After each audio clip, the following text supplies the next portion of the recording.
السلام عليكم، مرحبا بكم في قناتي. نتمنى ان شاء الله هذا الفيديو يلقاكم في احسن الاحوال. اليوم ان شاء الله غنشارك معكم واحد الكيكه كتجي هائله. كيكه ديال الكوكوط كتجي سهله وزوينه ورطبه، ونتمنى ان شاء الله تعجبكم وتجربوها.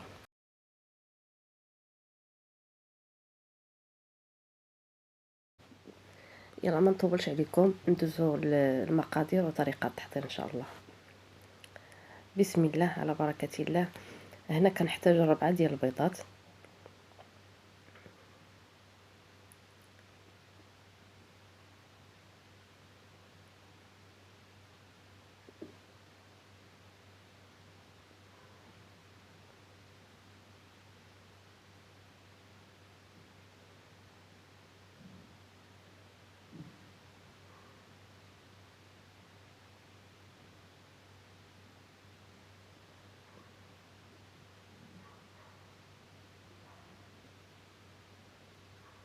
كنضيفوا واحد قريصه ديال الملحه وكنخلط مزيان.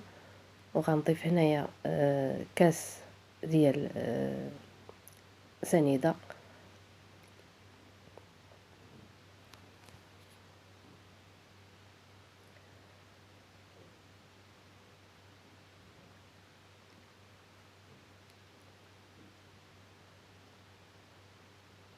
نخلط سنيده مزيان مع البيض حتى ينسجموا العناصر. ومن بعد غادي نضيف كاس ديال الزيت، عفوا كاس ديال الحليب،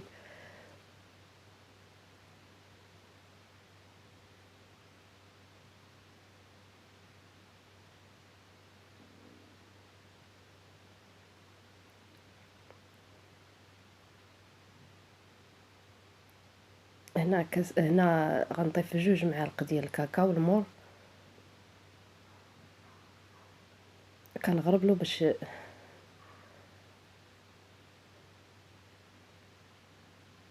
ما يبقاوش ليا دوك الحبيبات في الكيك.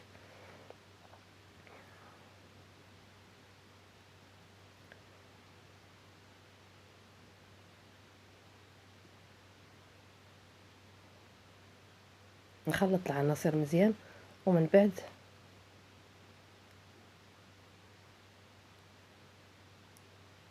غنضيف هنايا 2 ساشيات ديال الفاني،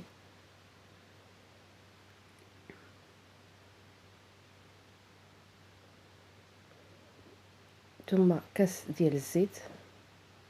هنا بالنسبه للزيت انا ما كنعمرش الكاس، كندير كاس الا ما كنخلي واحد شويه، ما كنعمرش الكاس بزاف صافي. وكنخلط جميع العناصر مزيان. هنا غنضيف واحد 4 كاس ديال قهوه سريعه الذوبان، ذوبتها في شويه ديال الماء، و2 معالق ديال الخل.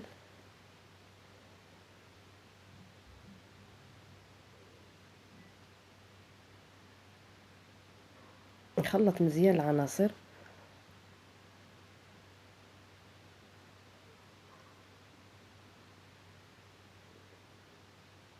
هنا غنضيف الدقيق الابيض. بالنسبه للكيكه هنايا انا هزت ليا 3 الكيسان الا ربع، يعني الكاس الثالث ما كملتوش. وهنا بالنسبه للطحين هنا كيبقى على حسب الحجم ديال البيض وعلى حسب الطحين. صافي هنا كنخلط الكاس الاول والكاس الثاني. كنضيف هنايا من بعد الكاس الثاني غنضيف الخمارات، 2 خمارات نغربلهم.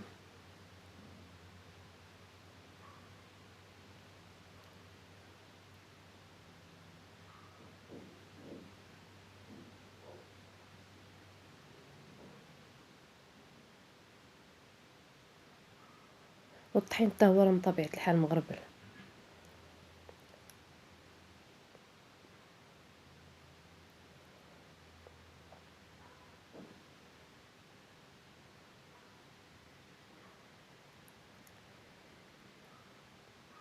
صافي هنا كنخلط مزيان حتى كينسجموا جميع العناصر.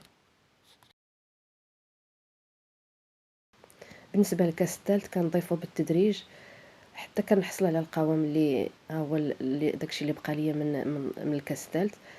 صافي هنايا كناخذ الكوكوط ديالي كندهنها بالزبده ونرشها بالطحين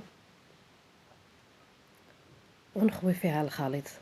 بالنسبه للخليط كنطلعو شويه الفوق صافي. وهنا بعد ما خويت الخليط ديالي في الكوكوط كنسدها ما كنديرش ليها الصفاره. وهنايا كنردها فوق النار. بالنسبه للنار كتكون مهيله بزاف وكنخليها على نار مهيله حتى كنشوف هنايا بلاصه الصفاره كيخرج منه الدخان. هنا كنعرف بلي الكيكه ديالي طابت. حليت انا الكوكوط هي بعد ما طابت الكيكه هي ناشفه كتطلع زوينه الكيكه كتطلع رائعه. بالنسبه الكيكه ديال الكوكوط كتجيني احسن من الكيكه ديال الفران. ها هي الكيكه ديالنا بعد ما حيدتها من الكوكوط. هنا غندير ليها واحد لاصوص.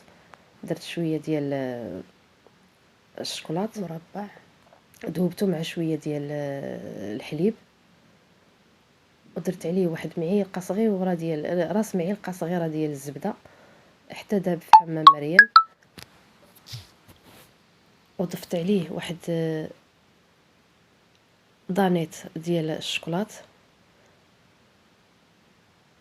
صافي كنخلط مزيان وكندهن به الكيك ديالي من الفوق.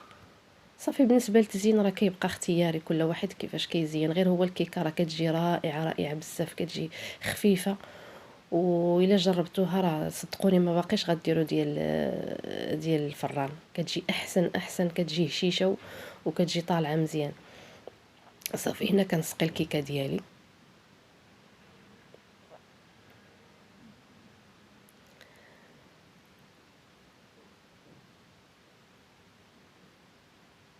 بعد ما كنخوي عليها لاصوص ديال الشوكولات